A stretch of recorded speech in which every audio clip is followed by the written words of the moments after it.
So before I begin today's video and everything I want to tell you about my experience in Santa Cruz, Bolivia, I want to tell you a little bit about my motivation for having this channel and really why I'm doing this. You know, it's not just for people out there. I do want to share advice and help people have great travel experiences, but it's also for my future self. So hello, future self. I don't really have to depend on my own memory. I can record things here. I really believe that, guys. You know, YouTube is a great way to, you know, have your little personal space, your personal little bit of cyber real estate, right? So definitely encourage that. But for me, it's just a way to kind of record things for my future self. But I hope you enjoy it as well.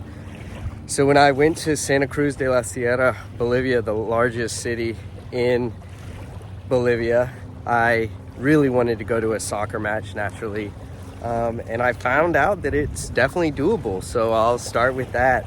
The main stadium is called Estadio Tawich. And I was actually looking to go to a home game at Real Santa Cruz that has their own home stadium. Estadio Tawich is kind of the main stadium that's owned by the city or state or what have you, whereas Real Santa Cruz has their own stadium. But when I went in August 2023, even though it was a home game for Santa Cruz, I found out that they were doing their game at Estadio Tawichi. So that might happen to you when you go, and it's totally fine. Where you want to sit, where you want to go for a calm, good, fan-friendly experience, I believe they call it the West. That'll be Oeste, but basically it's the covered part of the stadium. Like I say, we went to the wrong stadium. We went to Santa Cruz's Real Santa Cruz home stadium, but it was okay. We found out that we had to go to the other stadium, and the taxi driver was nice and everything. When you go to the ticket counter, you'll see that there's different tiers. It's like reserved tiers, but first come, first serve within those sections. So it's basically low is the cheapest and highest is the most expensive. We did second to the most expensive. It was called Butaca, and I think they were about maybe $18 to $20 a piece. So not like dirt cheap, but again, you're kind of in this covered semi-reserve section. As far as the game, it's about what you expect. Lots of fouls, lots of yellow cards. I think we saw 2 reds. Ended up 5-0. There's many teams in Santa Cruz de la Sierra. So if you take the time to go there, which I definitely encourage you to do it, it's an awesome city. You have Blooming, you have Real Santa Cruz, and you have Oriente Petrolero. And Blooming and Oriente, those are the biggest. Those are the most famous. Like this shirt I'm wearing right here, this is Oriente, y'all. This is Oriente, okay? And that's who was playing Santa Cruz the day that I went.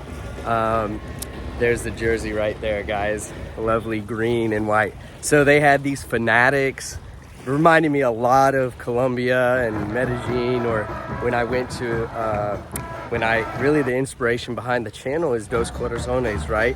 Which comes from the Quito SC, Deportivo Quito in Quito, Ecuador. So they had the umbrellas, they had the bands with the drums and everything, but they were down at the other far section and they were having a great time. Wish I could tell you more about what it's like being in that section, because I know a lot of people aren't really afraid to have that fanatic experience, and I don't blame you. But if you want a calmer experience, like I say, just go to the west section, Butaca, or if you want to do the level above that, that's fine. There's families everywhere. I mean, it's a pretty chill, calm experience, to be honest. It's really not that crazy. One thing that was kind of crazy is there were these 2 guys sitting behind us that, like, in the first half, every couple minutes, people would come to get their autograph. I was like, who are these guys? So I eventually turned around, and it was like Jonathan Cristaldo and Marcos Riquelme. Now, not the famous Riquelme, But yes, they were both Argentinian, and it turns out they were injured players for Oriente, and they were sitting right behind me.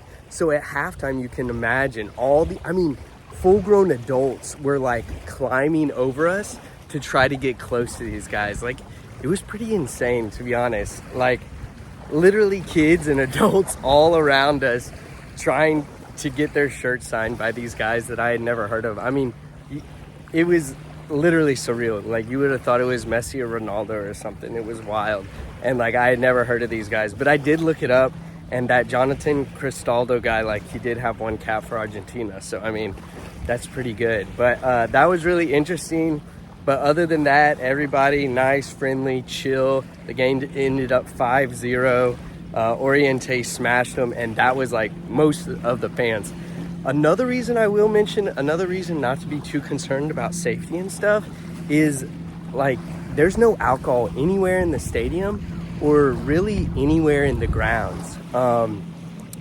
We walked around the stadium and we talked to a police officer about it, and there's no alcohol served anywhere within the vicinity of the stadium. So, you know, that's something that's pretty common in America and places. So you really don't have to worry about drunken fans in Santa Cruz de la Sierra. So that's really it. I highly encourage it. It's not that hard to get to Santa Cruz.